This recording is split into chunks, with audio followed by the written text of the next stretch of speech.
இப்போ எப்படி இருக்குன்னு பார்ப்போம். எந்த அளவுக்கு தண்ணி கொதிச்சிட்டு இருக்குது, எப்படி இருக்குன்னு பார்ப்போம். வாவ், நல்லா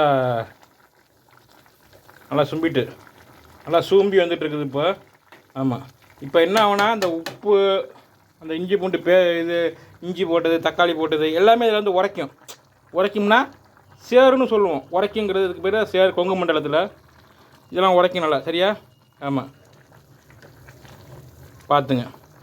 இது நல்லா இது வந்து ட்ரை ஆகணும். அடுத்தடுத்த இதில் விடாமல் ஸ்வீட் பண்ணாமல் பாருங்கள் எப்படி இருக்குன்னு. ஆமாம் காய்ஸ், என்னாச்சுன்னா பாலிமர் செய்தியில் ஆம்ஸ்டாங் கொலை வழக்கை பற்றி பேசுனாங்க. அதை பற்றி பார்த்துட்டே இருந்துட்டோம். அதனால் ரொம்ப ட்ரை ஆகி போச்சு. எப்படி ஆகி போச்சிங்களா? எந்த அளவுக்கு ப்ரே ஆகி போச்சுங்க. சரிங்களா? எவ்வளோ தண்ணி இருந்தது, எப்படி ட்ரை ஆகி போச்சு பாருங்கள்.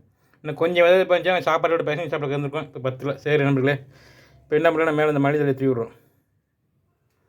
சரியா? மனிதல் நிறைய போச்சு. ஆமாம்,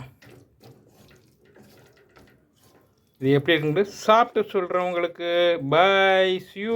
அடுத்தடுத்த பதிவியை நம்ம வீடியோவை நீங்கள் பார்க்கணும்னா மறக்காமல் நம்ம சேனலை சப்ஸ்கிரைப் பண்ணிங்க. நீங்களும் குழந்தைங்களும் செஞ்சு கொடுத்து பாருங்கள். ஆனால் கொஞ்சம் காரம் இருக்கும், அவ்வளோதான். காரம் வந்து கம்மி பண்ணி போட்டுங்க. சரி, உங்களிலிருந்து விடைபெறுகிறேன். நான் பாரதி வரியில் விதை. உங்களால் நான், உங்களுக்காக வேண்டி நான் விடைபெறுகிறேன். நன்றி, வணக்கம்.